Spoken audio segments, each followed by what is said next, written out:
Welcome to Fit Strong Women Over 50 podcast, episode 100.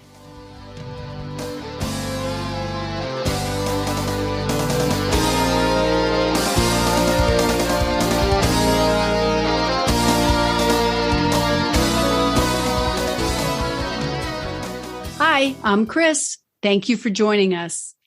And I'm Jill. Chris and I are your co-hosts and also the founders of the Becoming Ellie community. You may be wondering why we're called Becoming Ellie. It's a good story. Ellie was the Norse goddess of aging.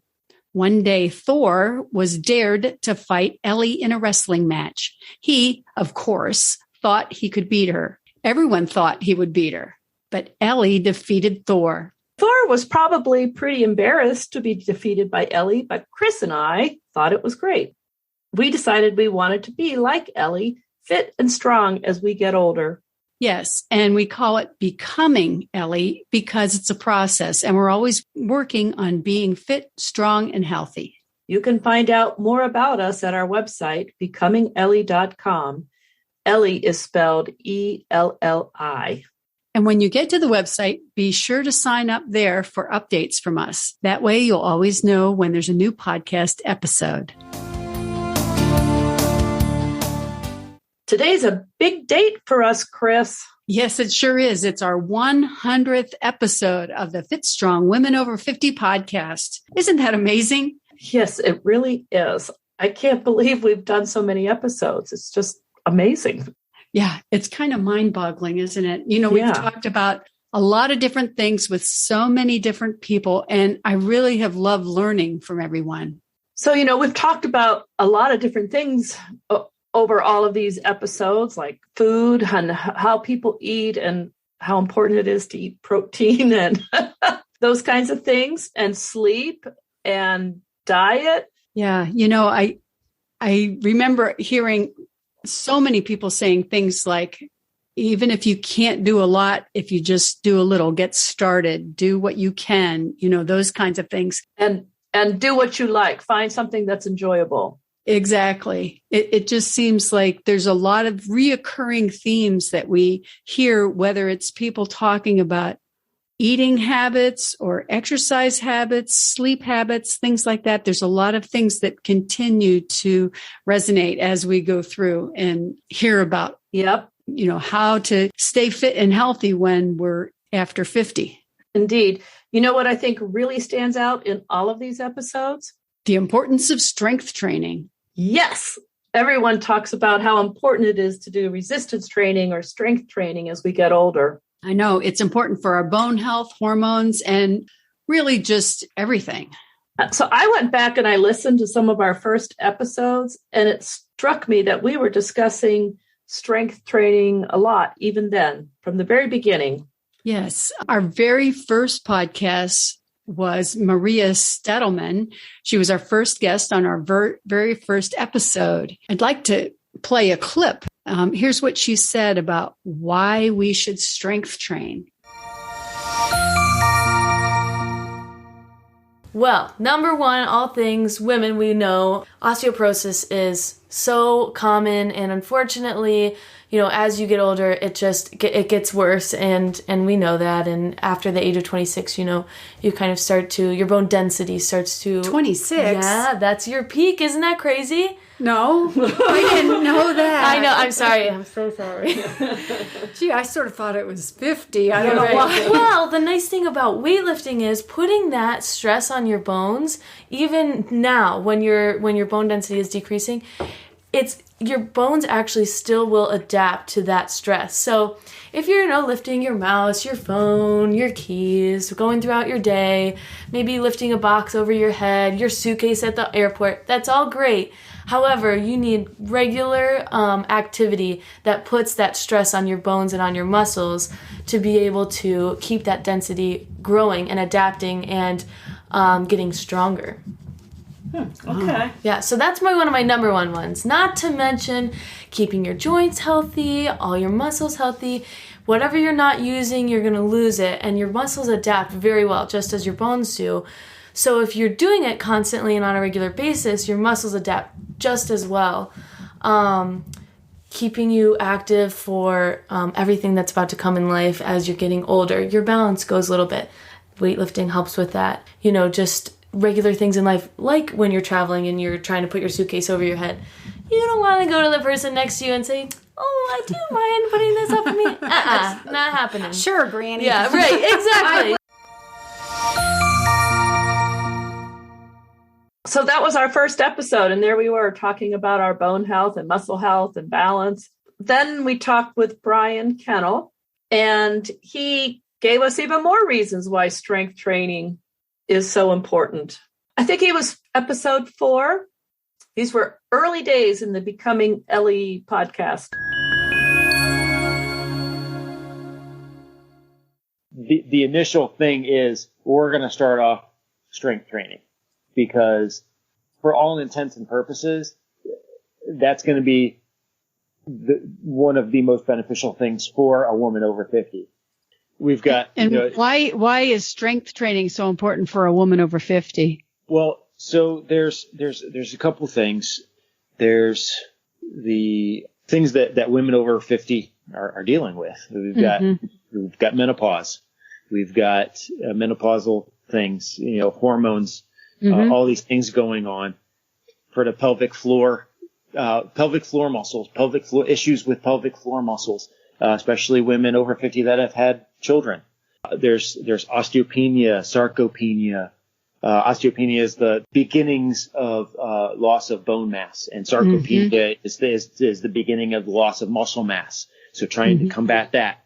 There's also other things that are specific to women too. So it's kind of like if you don't use it, you lose it. You lose it. And with women, and I didn't make the rules, but with women, they lose it faster, specifically because of, and they lose it earlier, have a tendency to lose it earlier in life than men because of the changes in hormones. So there is a need for it. And there's also not just physically, but there's also psychologically. I think when you do start to find these strength gains, and Jill, I know you personally thrive on seeing these gains and getting these, maxing out these numbers and saying like, wow, look how far I've come from the first time I tried to do a deadlift to barely being able to pick something off the floor to now look what I can do, Right. And I think that from a psychological point of view, it's, I can do anything now. I've seen this progression here that it's profound in what people, can do.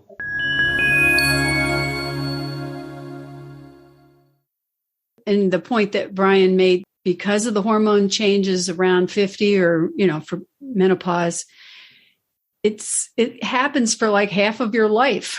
We may as well just face it and start working on all of this, because you can make a lot of changes, progressive changes, getting the gains back by doing the work, right? Yeah.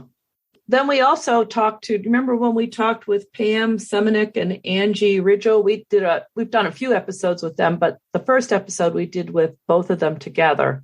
Right. That was episode 44, I believe. And they're performance trainers. So they, really have some insight into all of this. Because we see women, as they get older, they like to do the longer distances at a slower pace. And we're telling them, no, go shorter, go faster, go lift heavy weights, not go to the gym and, lift a 10-pound dumbbell 10 times. We really want you to go to the gym, get on that squat rack. We want you to lift 120 pounds. So, and I'm just using that as an example. We're just, we don't screw around at the gym. We want to get in there. We want to lift heavy weights. That's good. I always am complaining at the gym about all these women who have these little teeny weights, and I just complain about it. Not that it has any of my business, but I'm always like, they should be upping their weight. So that's good advice. It was interesting because we just came back from the Endurance Coaching Summit in Boulder, Colorado, and many of the speakers, a couple of the speakers were all pushing the idea that women as they get older, especially through menopause, you start to lose muscle mass, you start to lose muscle strength, and you start to add more fat. So one of the ways in which you can offset that, obviously, is to try to build strength and to try to increase your metabolism. And the best way to do that is really to add more muscle mass, because muscle burns energy more than fat. So that goes along with if you feel like you're gaining weight, in particular, abdominal adiposity is something that occurs when women go through menopause. These techniques for lifting heavy weights and trying to add intensity will help you offset those changes. So that's really important. And that's a good point, that more muscle you have increases your metabolism, right? Which helps keep some of that abdominal fat from being such an issue. Right. I thought it was interesting too that they went to a endurance conference. It was the Endurance Summit for Coaches. Right. And they really focused on episode 44, talking about doing, hard things, not long things, but hard things, like really getting your heart rate up, really lifting heavy, not just slow and easy for a long time. Yes. And they did say that was more important as you get older. So, your inclination is to do long runs or whatever, but they're more into short bursts, hard things, and lifting heavy as opposed to. So if you lift heavy, you lift less frequency, you have shorter reps and sets and all of that. Yeah, I think they said, I don't know if it was them or a different one that we were listening to, but 3 times a week is probably the most you want to do. 2 times a week is common for weightlifting. Yeah. And it doesn't have to take a long time. Right. Yes. So if you're lifting 50 pounds instead of 20 pounds, you might only do a count of 6. Whereas if you do the 20 pounds, you might do a count of 12. Anyway, I thought that was a good one to go back to. Yeah, I agree. Remember when we talked with Gail Lind? She was episode 85. One of the more popular episodes. And interestingly, she was featured in September in the AARP magazine. If you wanted to check out, I don't know if you keep your issues. I know AARP seemed kind of ironic to get that when you're 50 years old, but that is kind of AARP's cutoff. But yeah, she's a really great, interesting story. Let's listen to what she said about your body and the first muscle that you lose. Believe me, this is your body. You got one body. You can have all the money in the world, and guess what? You ain't taking it with you. I want to live a long, healthy, strong life. There's a second clip. Because the first muscle we lose as we age is the quick muscle, the ability to quick step. You stumble over that dog toy, to be able to save yourself from going down, that quick step. We lose those power moves. That's the first muscle we lose. The secondary muscle we lose is the strength muscle.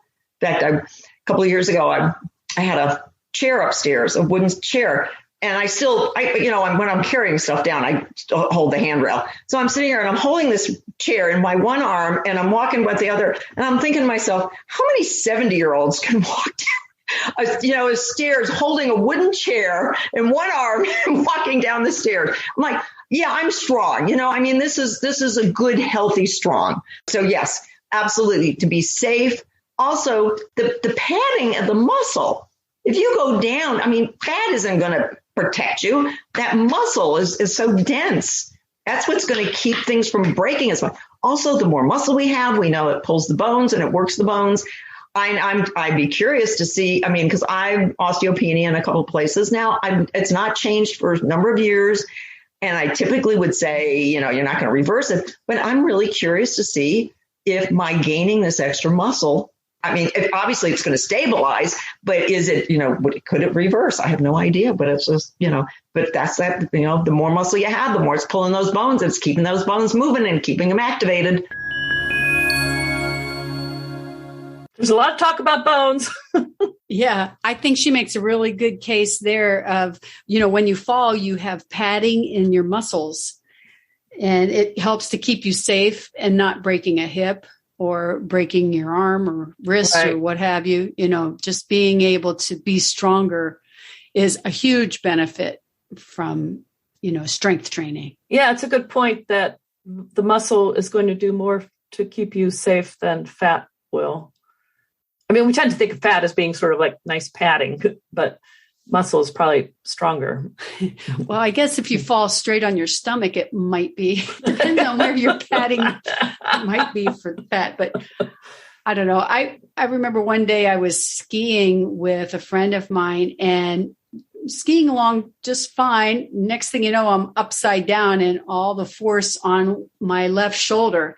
And I remember at that moment thinking, thank goodness I've been doing a lot of body weight exercises and strength exercises, because I didn't break anything. It didn't separate or dislocate or any of that. And seriously, when you're going down a hill pretty fast and all of your weight ends up on one little spot on your body that's not designed to be standing on, I knew that saved me. I know that saved me. Wow, that's impressive. That's like a bone density test that you don't really want to take. Right.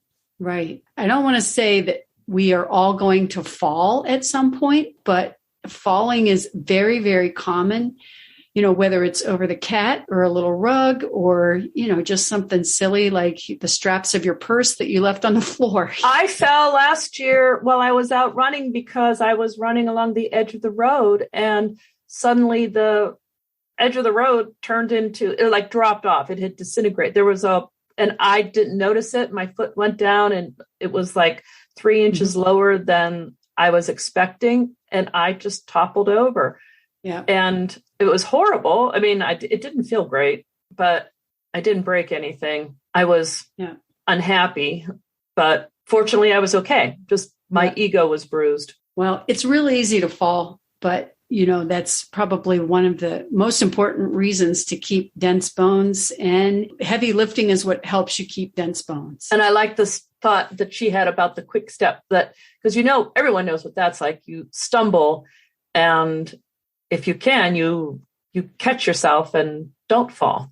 Yeah, the fast twitch muscles, I've heard it called that too. If you don't practice it, you lose it, right? Yeah. So we've talked a lot about why strength training is so important, but how do you do it? I mean, if you have not strength trained before, or let's say you are convinced now that you're going to try it, we've talked to a lot of experts about how to strength train, haven't we? Yeah, we sure have. I think one of our first episodes, we asked if you only have 15 minutes to work out, because, what would you do? Right. We've asked multiple people that, but we did ask Maria if you only have 15 minutes to work out. And she had some suggestions.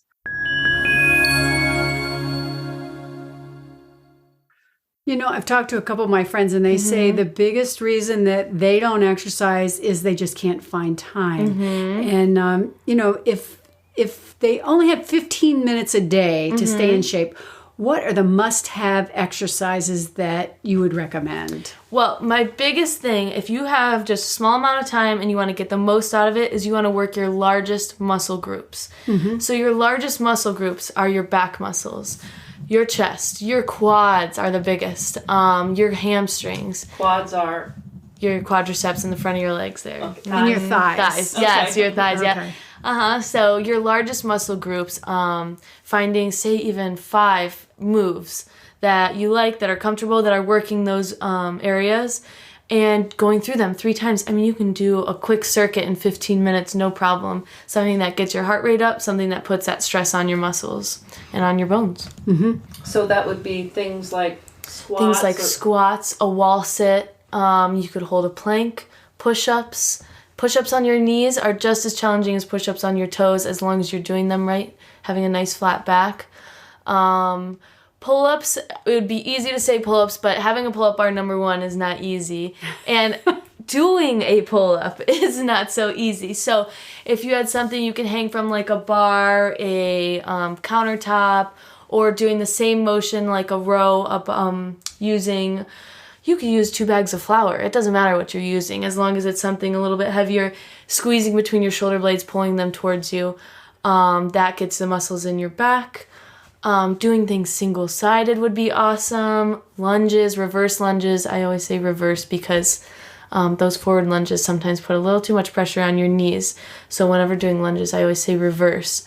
But doing things single-sided helps keep your balance, works on your balance a little bit, and then any imbalance in your muscles, you'll find them right away. On lunges? With reverse anything lunges. single-sided. Mm-hmm. Huh. Well, just like Jill knows, this morning even, we did... My left leg refused to do what it was supposed to do. It just wasn't listening properly, but we figured it out. So we were doing single leg chair stands. So... Number 1, if you can't... What's a single leg chair stand? Well, let me tell you about it. So a regular chair stand is you're just standing up from a chair. Your feet below feet below your knees, driving through your heels, standing straight up. Exactly, just like that. Okay. If you can't do that without your hands, that's where you're going to start. That's similar to a squat, same position, but it keeps your form perfect because you have to sit your hips all the way back, your weight's in your heels, your chest is up, and you're not leaning forward. But if you want to make that a little more challenging, standing up with just one foot at a time. Oh, that's harder. It is.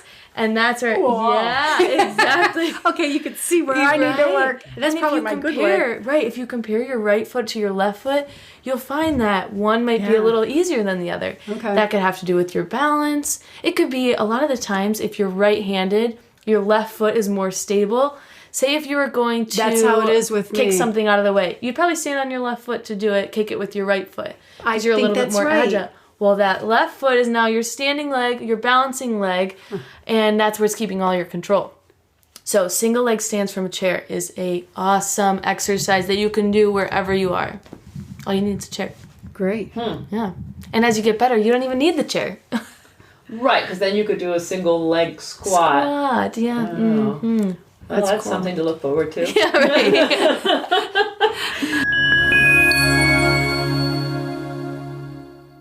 I'd like to end on that because it was upbeat, Yeah.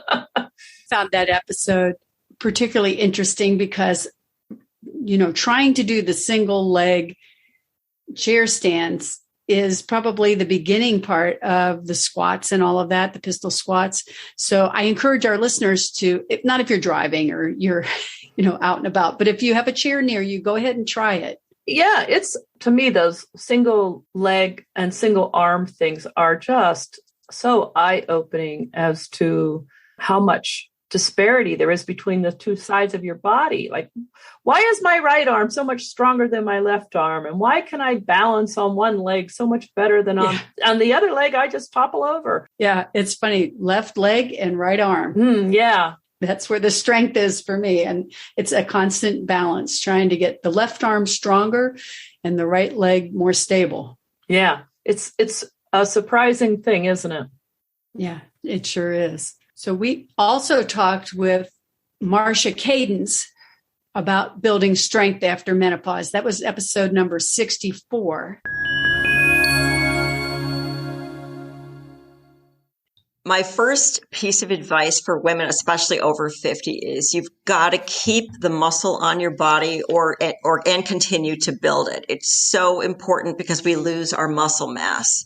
And if you don't have your muscles, you're more injury prone. You are more prone to fall down and injure and fall down and break something. And that is a major setback for us. So I would advocate for strength training. I really think that's how I got to Boston as quickly as I did. I was hitting the gym regularly. I was actually more of a gym rat before I was a distance runner. And I think my muscle mass helped me be a stronger runner. So my first piece of information is you've got to get in the gym and do some resistance training and keep that muscle from wasting away. Resistance training is strength training? Yep. You got it. Whether it's dumbbells. Okay. Yeah. Dumbbells, resistance bands.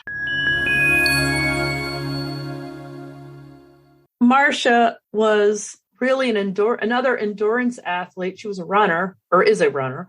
But again, finding strength training to be of great value. Yeah. She really credits that to getting into the Boston Marathon, which is one of the most difficult marathons to qualify for. Yeah. Then we talked with Tammy White, episode 76. Tammy is an impressive woman. She was quite the athlete. Right. She has a really interesting before and after picture that is pretty amazing. Yeah, definitely. That if you do nothing else, go look at the show notes and see her photos. I do suggest that people who are first getting started, who are a little intimidated, go into the machines, because the machines are also next to the free weight area almost all the time. So you're kind of gradually getting over there. Now, as you move on to the machines, just like you said, like you did, you get to the point where you start to get bored and you're like, I see other people doing other things. And then your boredom starts to get you into a little more bravery and courage. And so you're like, I'm going to do bicep curls. Next thing you know, you're over there holding on to the dumbbells. Right. I see this happening all the time. There's people who use the machines. Now all of a sudden they grab the dumbbells or the kettlebells and then they go over to the little cardio room. So they're by themselves and there's mirrors and they can see and watch their form and they're over there working out. I see that as the next level of graduation. Again, this is a mindset thing. It's not like you can't just walk into the free weight area and get started. If you have someone there who can check your form, you can do the same thing with the videos. Every time I get on it, I use machines because some of them are just better. One of the movements that I can't do very well is the barbell squat. I have scoliosis and I have extremely long femurs. My thighs are very long for whatever good reason that is. It's really hard to build leg muscle, but it also is really hard to get a good squat form where I can push heavy enough weight to build muscle. Right. Whereas if I use a leg press, I'm safer on the leg press and I can push the weight on the leg press that I need to build muscle, that I cannot do that with a squat because my body, just the geometry of my body just doesn't do it. Whereas other people do really, really well. There are certain lifts. If you're taller, they're harder. If you're shorter, they're awesome. I've noticed that. And so if you don't have a coach or a trainer to give you permission to customize these things, then you need to do it for yourself. And I'm just like going, some people can't do squats, aren't going to be great for them because just the way their body is. And I'm one of those people. I like machines, but at some point you have to ask for help. How you do that is up to you and based on what you're comfortable with, what you can afford. And I always say to start with a trainer. If you find somebody you feel comfortable with, that person is going to give you a lot of confidence and they're going to teach you what to do. Again, we have the mindset established of being students. We all know how to be students. And so sometimes you need a teacher. And that's one of those times when you do. Wow, that was great advice. Yeah, I really like how she talks about customizing the workout to make it work for you when you're lifting. And the progression from machines to the free weights and continuing to use the machines that you want to use. Right. That's good. Also, I'd forgotten the thing about body shape, sort of determining which some of those exercises you're going to be better at than others. Right. And having a personal trainer really helps you with form if you're unsure of something. Yes. That's the other thing is that if you go to a gym, they usually have people who work there. So even if you don't have a personal trainer, they should at least be able to check your form and give you advice on how to use something. Right. Once you start working out, sometimes you got to know how you're going to feel afterwards. And Brenda O'Hara talked to us about that. You should be sore, but you don't want to be hurting. You shouldn't feel injured. I always follow up with clients, especially new clients, a couple of days after the workout. Hey, how are you feeling? How do you feel about the exercises we did? Make sure they're not in any sort of pain. They should also, I think all trainers should let you know, you are going to be sore. And the best thing that you can do for that soreness is to actually move. Even though it feels really tough to get out of bed or to get off the couch, get up, go for a walk, do some really light cardio, whether it's an elliptical or a bike or just go for a walk. But that movement will help flush out some of that lactic acid, which is what causes the soreness. There is a difference between having soreness and pain. If you have pain, then that's a problem. You want to evaluate what you're doing, but expect to have soreness after you first start working out. I know when I'm working out and I have soreness, I can tell it's soreness, not pain, because it's both sides of my body equally. Where if it's pain, it's only one side, one spot. And that's kind of a rule of thumb for myself. Yeah, and pain is more sharp. Yeah, it's often a sharp. Delayed muscle. What is it? Delayed onset muscle soreness. Yeah, DOMS. It's more of a dull, aching kind of thing. Yes. And if you really overdo it, you might have several days of that. The other day I did a bunch of leg work, and my quadriceps, the front of my thighs, were just killing me. So it took probably about 4 or 5 days for that to go away. So I didn't go out and do more squats. Right. I find that when I do things like roll on a foam roller, that really helps. Oh, yeah. It hurts when I'm doing it, but it really helps. Yeah. And drinking a lot of water. And then like what she said about active recovery, don't just sit on the couch, even though you feel like it, but to go out and do some brisk walking and things like that. Yeah. You could do some gentle yoga. I mean, I wouldn't do strength yoga, but some nice recovery yoga would be good.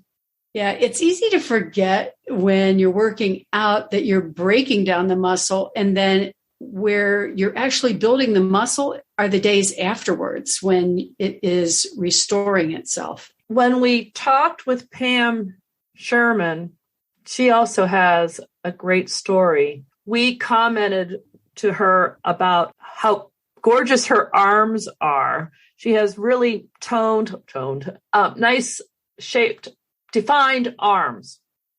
Yes, so not big and bulky, but biceps, right? She has beautiful arms. So so we talked to her about that, which got us into a discussion about pull-ups.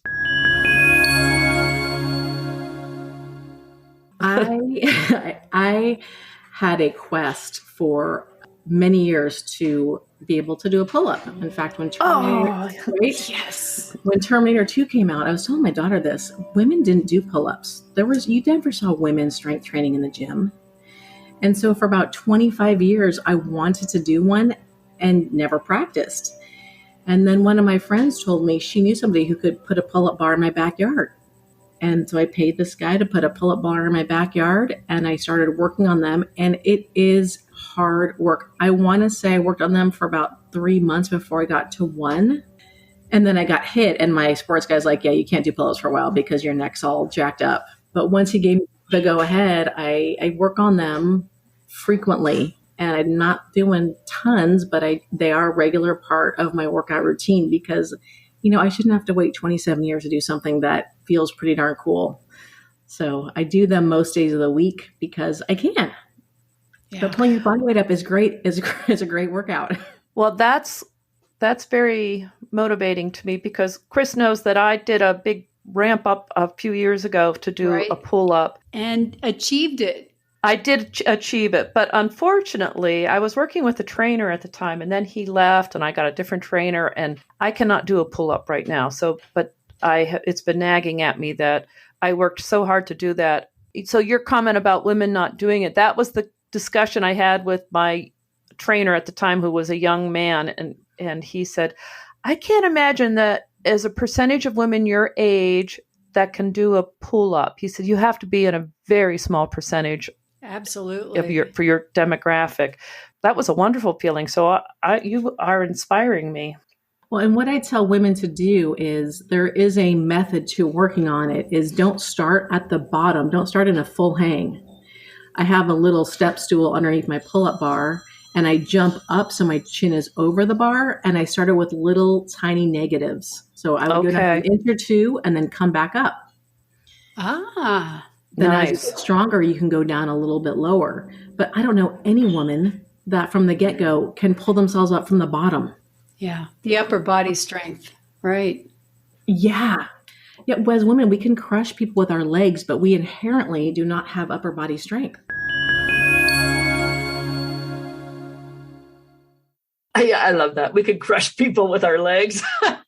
Well, she really said something that the light bulb went on above my head when she said, start with the little tiny negatives. You know, she uses the step stool and she starts at the top to just build with tiny amounts. And I guess that just goes to, you know, the other thing that she said that I thought was quite interesting is she makes pull-ups a regular part of her routine. So she works a little bit every time she works out. She works on pull-ups. And that's another piece that's really a key to all of this, is to make it part of your regular routine. Right. So once you really work on something, so don't be like me, where I worked really hard to do it and then quit doing it and then lost the ability. So just if you get to your goal, the goal should be to sustain that, so that it's not just like I work hard to run a half marathon and then I never do it again. You know, like There's something to be said for maintaining what you've worked so hard on. Right. And then if you do have an injury, for instance, she talks in the episode about how she was hit by a car and she had to come back from all of that, you know, how to be patient with yourself and to consistently rebuild from where you are right now. So, you know, I thought that whole episode was extremely motivational, inspirational. She was very helpful. We just said about to go look at Gail Lynn's photos, but Pam is also an inspiring looking. She's a beautiful woman. Go look at her photos. And actually, we could say that about all of our. Oh yes, I'm not saying that anyone isn't beautiful, but it really does inspire you to do things. When I think when we talked about strength, our one episode with Nia Shanks was, we could replay the whole episode today, and there would be so much there. But we have a couple of clips from her. One is about getting started, and the other one is about just starting with one set, starting with where you are, basically. Yeah, she's a great coach, and her whole program, her website is called Lift Like a Girl, and she's pretty amazing. Yeah, let's play those two clips. Start with one set. You know, just start out with one set. Just take the time to learn that movement, to be able to execute it correctly, to feel what you're doing, and then move on to another exercise. You know, do like a lower body exercise, an upper body push, and an upper body pull for one, maybe two sets. And as long as you're not too sore the next day, you know it's okay, and you can build on your volume from there. But I always tell people, especially if you're the kind of person that doesn't like being sore, some people detest that feeling. There's nothing wrong with easing in and doing just a single set or maybe two at first, just to get acclimated to the activity. I like how she kind of commented on some people don't like that sore feeling, and that's okay. You just start with one set. Right. And that is okay. You just know what you can tolerate. Yeah. I've never liked that concept of no pain, no gain, because I'm really not in this for the pain, you know, but I do want to gain muscle. So I love that she said that. So the other clip was about getting started and how to view your results. Let's listen. Strength training can be something that's intimidating if it's something they've never done before, or if it's something they only did with really light dumbbells. Right. You know, walking up to a barbell and saying, I'm going to deadlift this, can be extremely intimidating. But just getting in there, getting through that sticking point and just doing the activity and saying, I'm committed, I'm going to show up. It may not be the best workout ever. It may be a little clumsy, but I'm going to do it. And then if you just get over that barrier and prove to yourself, yeah, you know, I can learn this. This is something I can do. I think that's a heck of a result, because you're in there empowering yourself and taking that first step that's going to help build momentum. Now, you know, when most people think results, we think building some muscle, losing weight, whatever.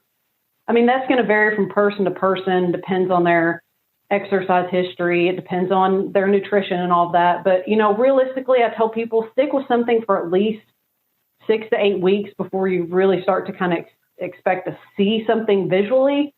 But again, I really encourage people to instead focus more on the workout to workout basis. Can you do an extra rep today than you did last time? Can you put more weight on the bar than you did last time? I mean, those are results. And we get to experience those results on a much more frequent basis if that's what we choose to focus on. That episode, she talks a lot about the mental health aspects of strength training. Maybe not mental health, but the boost it gives you mentally to do strength training.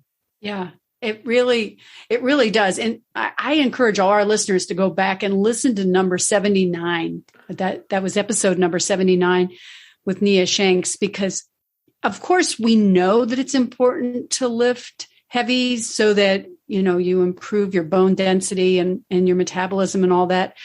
But you really can't underestimate the mental aspects of improvement. And I love the way she framed it, where if you look at your workout by workout, how much you're able to lift, how many sets you're able to do, it really makes a difference in your perception of yourself. A lot of these people that we've talked to have a lot of resources available to people. Nia's, both her book and her website, has a lot of information. So if you're trying to get started with strength training, those are, and I'm not discounting anyone else's offerings, but Nia does have a lot of help for people getting started. Yeah. Yeah. She even has PDFs you can download and keep track of your sets and how to start from the very beginning. I'll reference all the numbers of these episodes in the show notes so that people can find them. Chris, we had a lot of information here about strength training, but one thing I noticed about these, going back and listening to these episodes, was that some of our episodes early on had some sound issues and some different production quality standards, I guess. And I will say it was interesting to me because I know we've tried different recording and editing strategies over the years. And so to me, it was sort of like an archaeological dig, but I do hope that if people go back to listen to those early episodes, that they understand that just as you work on building your strength, we also had to work on our podcasting muscles, and we learned as we went. So if we had waited till we knew everything that we know today, we would never have started. And we'd never get to episode number 100 either. Yeah. So I hate to send people back to listen to something that maybe isn't as great a quality, but there is still a lot of great information there. And some of them are perfectly fine. But yeah, we never talk about the technical aspects of doing podcasting. It's always about the content. And there's a lot to doing the podcast that, Yeah. So takes a while to get to 100. So I have enjoyed doing 100 episodes and learning how to do the podcast, as well as learning all of the things we've learned about food and strength training and running and everything else that we've learned about. Well, I think one of the most helpful things for me in the Fit Strong Women Over 50 podcast is the mental aspect of all of this, particularly over the last 2 years as we're dealing with the pandemic and trying to still stay fit and healthy. I'd really be interested to know what else stands out for you as you're listening to our podcast. Is it strength training, food? Please feel free to share with us, send us an email, or, you can even use our voicemail number, which is 330-970-6662. Leave us a message. We'd love to hear from you. Oh, yeah, definitely. And, if you enjoy the podcast, please tell a friend, tell a family member, share the good news, and we would appreciate that. Yes. Well, I'm looking forward to another episode of the Fit Strong Women Over 50 podcast. See you next time for episode 101. See you then. Bye-bye. Bye.